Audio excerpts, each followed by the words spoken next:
இல்லத்தரசிகள் நம்முடைய வீட்டுக்கு தேவையான washing machine, fridge, TV, grinder, mixie, microwave அவன், மின் அடுப்பு இது போன்ற வீட்டு உபயோக பொருட்களை புதுசாக வாங்கவும் அல்லது ஏற்கனவே பயன்படுத்தி வர இத்தகைய பொருட்களை கொடுத்துட்டு அதுக்கு பதிலாக வேற வாங்கிக் கொள்ளவும் இல்லத்தரசு என்ற புதிய திட்டம் செயல்படுத்தப்படும். அதுவும் நீங்க வசிக்கிற பகுதிகளில் இருக்கக்கூடிய உங்களுக்கு பிடிச்ச கடைகள்லையே உங்களுக்கு பிடிச்ச கம்பெனி உங்களுக்கு பிடிச்ச மாடலா பார்த்து இந்த பொருட்களை நீங்கள் வாங்கிக்கலாம். இதுக்காக ஒவ்வொரு குடும்பத்துக்கும் 8000. ஆக ஒவ்வொரு குடும்பத்துக்கு தலா 8000 ரூபாய் மதிப்பிலான கூப்பனை கொடுத்துடுவோம். இன்னைக்கு தமிழ்நாடு முழுக்க இந்த திட்டத்தை பற்றி தான் ஒரே பேச்சா இருக்கு.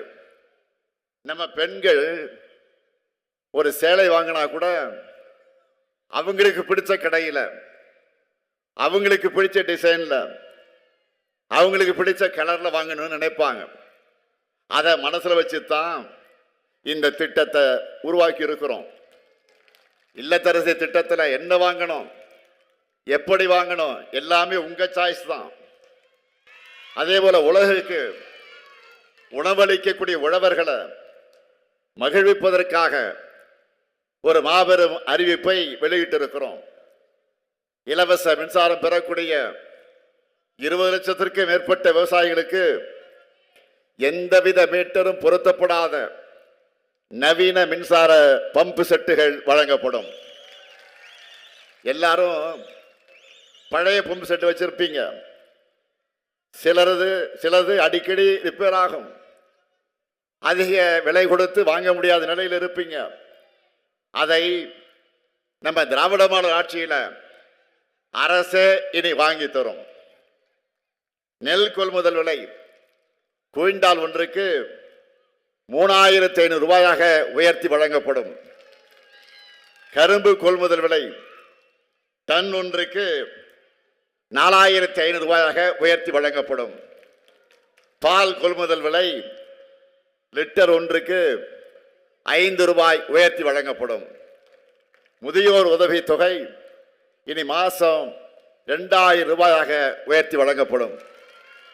மாற்றுத்திறனாளிகளுக்கான உதவித்தொகை 2500 ரூபாயாக உயர்த்தி வழங்கப்படும். இன்னும் இருக்கு மீன்பிடி தடைகால சிறப்பு நிவாரண தொகை 8000 ரூபாயிலிருந்து 12000 ரூபாயாக, மீன்பிடி குறைவு கால சிறப்பு நிவாரண தொகை 6000 ரூபாயிலிருந்து 9000 ரூபாயாக உயர்த்தி வழங்கப்படும். மகளிர் சுய உதவி குழுவை சார்ந்த சகோதரிகள் நிறைய பேர் வந்திருக்கிறீங்க. உங்களை எல்லாம் பிசினஸ் உமனாக முன்னேற்ற வேண்டும் என்ற வகையில் பிணை எதுவும் இல்லாமல் 5 லட்சம் ரூபாய் வரை மானியத்தோடு வங்கி கடன் உதவி வழங்கப்படும். பேரிடர் கால இழப்புகளா இரவை பாசன பயிர்கள் மற்றும் நெல் பயிர்களுக்கு ஹெக்டேர் ஒன்றுக்கு 25000 ரூபாயும், நீண்டகால பயிர்களுக்கு 27000 ரூபாயும், மானாவாரி பயிர்களுக்கு 12000 ரூபாயும் வழங்கப்படும். உயர்கல்வி படிக்கக்கூடிய 35 லட்சம் மாணவர்களுக்கும் அடுத்த 5 வருஷத்துக்குள்ள லேப்டாப் வழங்கப்படும். 10,000 புதிய பேருந்துகள் இயக்கப்படும். அனைத்து சட்டமன்ற தொகுதிகளிலையும் முதல்வர் படைப்பகங்கள் அமைக்கப்படும். தமிழ்நாட்டின் ஒவ்வொரு மண்டலத்துக்கு தனித்தனியா சிறப்பு வளர்ச்சி திட்டங்கள், இப்படி ஏராளமான வாக்குறுதிகளை இந்த அறிக்கையில் குறிப்பிட்டிருக்கிறோம். நாங்கள் சொன்னா செய்வோம், செய்வதைத்தான் சொல்வோம். நான் கலைஞரின் மகன், சொன்ன வாக்குறுதிகளை மறக்கவும் மாட்டேன், மறுக்கவும் மாட்டேன். கடந்த 5 ஆண்டுகள்ல தமிழ்நாட்டோட நிதிநிலையை சீராக்கி ஒவ்வொன்றா நாங்கள் நிறைவேற்றி கொண்டிருக்கக்கூடிய திட்டங்களை அதற்கு சாட்சி. அந்த சாதனைகள் தான் திராவிட மாடல் ஆட்சி. ஆனால் மக்களுக்கு வேதனைகளும் சோதனைகளும் தந்தது தான் கடந்த அதிமுக ஆட்சி. அதிமுகவுக்கு போட்டி போட்டு தமிழ்நாட்டை வஞ்சிக்கிறது தான் இன்றைக்கு இருக்கக்கூடிய ஒன்றிய பாஜக ஆட்சி.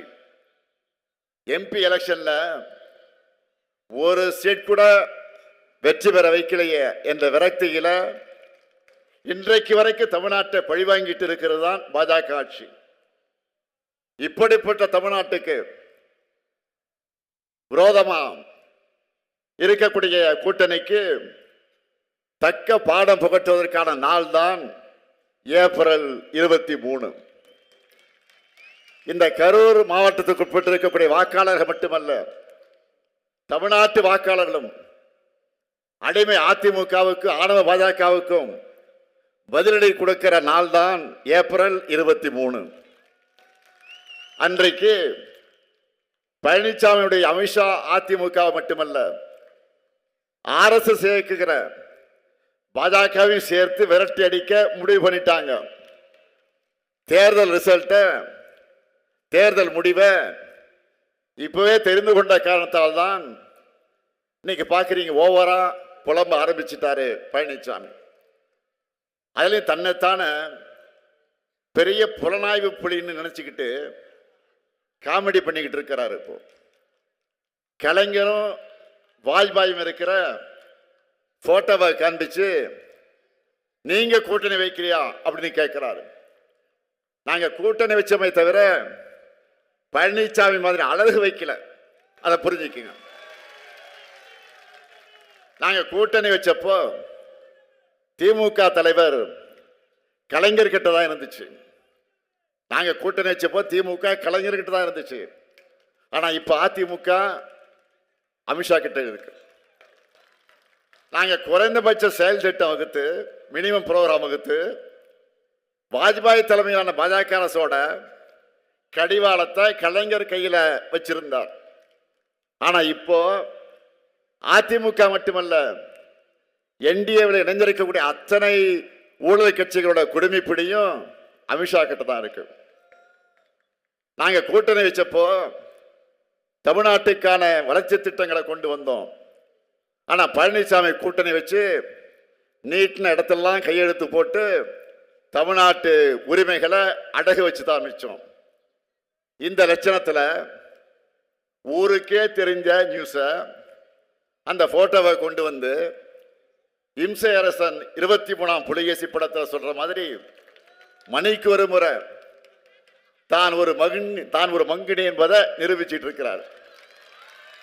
அது மட்டுமல்ல, பெயர்களுக்காவது திராவிட கட்சியாக இருந்த அதிமுகவை மொத்த அழிவு பாதையில் அழைச்சிக்கிட்டு போற பழனிசாமி நம்மை பார்த்து இதுக்கு தான் இந்த தேர்தல் தான் கடைசி தேர்தல் என்று சொல்லி இருக்கிறார்.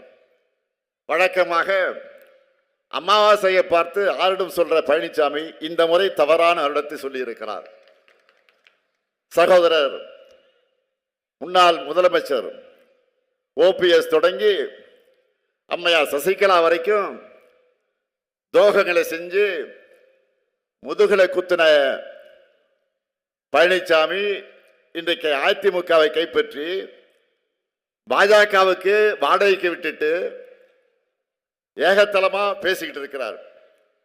தன்னிலை உணராம ஆணவத்தில் ஆடுனா என்ன நிலைமைன்னு பழனிசாமி இன்னும் உணரவே இல்லை. அதிமுகவை நான் உடைக்க நினைச்சேன்னு அபாண்டமா பேசியிருக்கிறார். அதிமுகவுக்கு வாய்ச்ச அழிவு சக்தியான பழனிசாமி தலைமை பண்பும் அடக்கமும் இல்லாம சொந்த கட்சியினரே துரத்தி விட்டுட்டு சந்தர்ப்பத்துக்காக கூட்டணி கட்சிகளுக்கு கூட துரோகங்கள் செஞ்ச பழனிசாமி இப்படி பேசாமல் இருந்தால்தான் ஆச்சரியப்படணும். அதிமுகவில் இருந்து விலகினவங்க இன்றைக்கு தாய் கழகமான திராவிட முன்னேற்ற கழகத்துக்கு வர்றதை பார்த்து வயிறெறிஞ்சு இப்படி பேசியிருக்கிறார். திமுகவிலிருந்து பிரிஞ்சதுதான் அதிமுக. திராவிட இயக்க உணர்வில் இருந்து விலகி அந்த இயக்கத்தை தவறான பாதையில பழனிசாமி கொண்டு போகும்போது பலரும் விலகுறாங்க. நம்முடைய தாய் கழகத்துக்கு திரும்புறாங்க. இதுல தவறில்லையே. வழி தவறி போய் நாட்டுக்கும் நாட்டு மக்களுக்கும் துரோகம் செய்வதுதான் ஏற்றுக்க முடியாது. இதெல்லாம் பாஜகவுடைய பாதமே சரணாகதின்னு இருக்கிற பழனிசாமிக்கு புரியாது. தடமாறி கூட்டணி வச்சிருக்கக்கூடிய பழனிசாமி செஞ்சிருக்கக்கூடிய துரோகங்களை கொஞ்சம் எண்ணி பாருங்கள். குடியுரிமை திருத்த சட்டத்துக்கு ஆதரித்து வாக்களித்தது யார்? இந்தியா முழுக்க அதுக்கு எதிராக இஸ்லாமிய பெருமக்கள் போராடினப்போ எந்த முஸ்லிம் பாதிக்கப்பட்டார்னு ஏகத்தலமா கேட்டது யார்? வெயில், மழை, குளிர் இதெல்லாம் பார்க்காம தலைநகர் டெல்லியில விவசாயிகள் மாசக்கணக்கில் போராடினப்போ 3 வேளாண் சட்டங்களை பற்றி எந்த அடிப்படை புரிதலும் இல்லாம அவங்களை எல்லாம் புரோக்கர்கள் கொச்சைப்படுத்தி வாய்க்கூசாம பேசுறது யாரு? துரோகம் செய்யணும், அதையும் டிசைனா செய்யணும்னு நினைக்கிற பழனிசாமி அவர்கள் ஒட்டுமொத்த தமிழ்நாட்டுக்கு மிகப்பெரிய துரோகம் செய்ய அமைத்திருப்பதுதான் டப்பா இன்ஜினுடைய என்டிஏ கூட்டணி. துரோகத்திற்கு துரோகமே துணை என்பது போல அமைந்திருப்பதுதான் என்டிஏ கூட்டணி. என்டிஏ கூட்டணிக்கு ஒரு நோக்கம்தான், ஒரே ஒரு நோக்கம்தான். என்னன்னா, தமிழ்நாட்டு வளர்ச்சியை தடுக்கணும், திராவிட மாடல் ஏற்படுத்தியிருக்கக்கூடிய வளர்ச்சியை தடுக்கணும், அழிக்கணும். இதுதான் என்டிஏ கூட்டணியுடைய நோக்கம். என்டிஏவோட தலைமையா இருக்கிற பாஜகவுக்கு தமிழ்நாட்டில் நம்ம எதிர்க்கிறதுக்கு வலிமை இல்லைன்னு அதிமுகவை விலைக்கு வாங்கியிருக்கு. பொதுவாக பாஜகவை பொறுத்த வரைக்கும் மக்களுக்கு நல்லது செய்யாது. ஆனால் தேர்தல்னு வந்துட்டான், கண்துடைப்புக்காக பட்ஜெட்ல சில மெகா அறிவிப்புகளை கொடுப்பாங்க. ஆனால் தமிழ்நாட்டுக்கு அதை கூட செய்ய மனம் இருக்காது. வஞ்சக எண்ணத்தோட அந்த முழு உருவம் தான் என்டிஏ. பாஜக ஒன்றியத்தில் ஆட்சிக்கு வந்ததற்கு பிறகு தமிழ்நாட்டுக்கு இதுவரை எந்த நன்மையும் செஞ்சதில்லை, எந்த சிறப்பு திட்டத்தையும் செஞ்சதில்லை, நாம வச்ச எந்த கோரிக்கையும் நிறைவேற்றினதில்லை. மதுரையில் ஒரு எய்ம்ஸ் அறிவிச்சாங்க. அதனுடைய நிலைமையை நான் சொல்லித்தான் நீங்கள் தெரிந்து கொள்ள வேண்டிய அவசியத்தில் இல்லை. சென்னை மெட்ரோ திட்டத்துக்கு நிதி தரல, ஓசூர் விமான நிலையத்திற்கு அனுமதி கேட்டிருக்கோம், தரல. குடிநீர் திட்டத்துக்கான நிதி தரல. சரி, இதெல்லாம் கூட பரவாயில்லை, எப்படியாவது போராடி நிர்வாகத்தால் சிறப்பாக செயல்பட்டு இருக்கோம் நாம. அதுல இருக்கிறதுலே கொடுமை என்னன்னா, இந்தி திணிப்பை, அவங்க செய்யக்கூடிய அந்த இந்தி திணிப்பை ஏற்றுக்கொள்ள கட்டாயப்படுத்துறாங்க. அதை ஏற்றுக்கல நம்ம. அதற்காக என்ன செஞ்சாங்க? நம்ம வீட்டு குழந்தைகள் படிப்பதற்கான கல்வி நிதியை கூட கொடுக்காம இருக்கிறாங்க, இதுவரையும் கொடுக்கல. இப்படி வஞ்சக எண்ணம் கொண்ட கூட்டத்துக்கிட்ட தமிழ்நாட்டோட எதிர்காலத்தை ஒப்படைக்க முடியுமா? சொல்லுங்க, ஒப்படைக்க முடியுமா? ஆகவே என்டிஏவை தமிழ்நாடு புறக்கணிக்கணும். இதுதான் தமிழ்நாட்டோட எதிர்காலத்துக்கு நல்லது. என்டிஏ கூட்டணி என்பது எப்படிப்பட்ட சந்தர்ப்பவாத கூட்டணின்னு நீங்க பார்த்துட்டு இருக்கிறீங்க.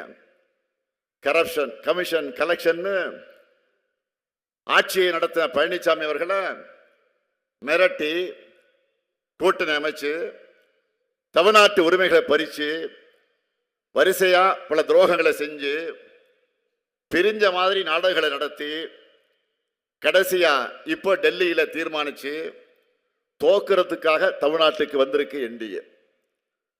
அதனாலதான் சொன்னேன், இந்த தேர்தல் என்பது தமிழ்நாடு அணி வர்சஸ் டெல்லி அணி, தமிழ்நாடு வர்சஸ் என்டிஏ. தமிழ்நாட்டை காக்கணும்னா திமுக தான் மீண்டும் ஆட்சிக்கு வரணும். தமிழ்நாடு வளர்ச்சி பாதையில் தொடர்ந்து நடைபெறணும்னா திமுக ஆட்சியே தொடரணும்.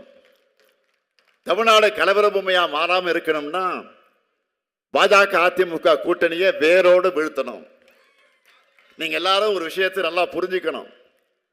நாம போராடுவது திமுகவுடைய வெற்றிக்காக மட்டுமல்ல, நம்முடைய மதச்சார்பற்ற கூட்டணியின் வெற்றிக்காக மட்டுமல்ல, தமிழ்நாட்டுடைய வெற்றிக்காக. எனவே அரசியல் விருப்பு வெறுப்புகளுக்கு அப்பாற்பட்டு நம்முடைய தாய் தமிழ்நாட்டை காக்க தமிழ்நாட்டு மக்கள் அனைவரும் திமுக தலைமையிலான மதச்சார்பற்ற முற்போக்கு கூட்டணி ஆதரிக்கணும். பேரறிஞர் அண்ணாவினுடைய தம்பியா, கலைஞரின் மகனா கேட்கிறேன். உங்களுடைய பொன்னான வாக்குகளை திராவிட முன்னேற்ற கழகத்துடைய கூட்டணிக்கு தாருங்கள். நான் உறுதியா சொல்றேன், அமைய உள்ள திராவிட மாடல் 2.0 ஆட்சியில இப்போ நாம செஞ்சிட்டு இருக்கக்கூடிய சாதனைகள்லாம் வெறும் ட்ரெய்லர் தான் என்று சொல்லக்கூடிய அளவுக்கு அடுத்து மாபெரும் இட்டான திட்டங்களை எல்லாம் கொண்டு வருவோம். இனிமே நாம தான், இனிமே எப்பவுமே நாம தான். அதற்கு அரவக்குறிச்சி தொகுதியில மொஞ்சனூர் இளங்கோவர்களுக்கும், கரூர் தொகுதியில ஆசி எம் தியாகராஜன் அவர்களுக்கும், கிருஷ்ணராஜபுரம் தொகுதியில சி.கே. ராஜா அவர்களுக்கும், குளித்தலை தொகுதியில சூரியனூர் சந்திரன் அவர்களுக்கும் உங்களுடைய பொன்னான வாக்குகளை வெற்றி சின்னமான உதயசூரியன் சின்னத்தில் வழங்குங்கள். உதயசூரியன் அது உங்கள் சூரியன். உதயசூரியன் தமிழர்களின் இதய சூரியன். வெல்வோம் ஒன்றாக. நன்றி, வணக்கம்.